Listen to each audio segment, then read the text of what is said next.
இந்த பசுமாட்டை பாருங்கள், இது தண்ணி குடிக்குது.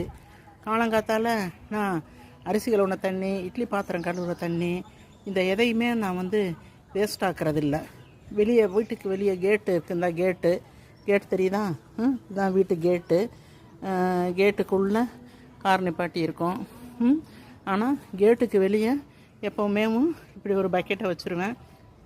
அந்த பக்கெட்டை வச்சுட்டு அந்த பசுமாடுகளுக்கு நிறைய மாடுகள் எங்கள் தெரு வழியாக போகும் வரும்.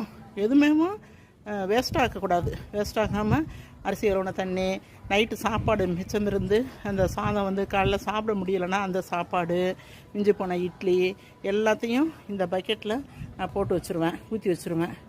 அதை காலையில் இந்த பசுமாடுகள் குடிச்சிட்டு போகும்.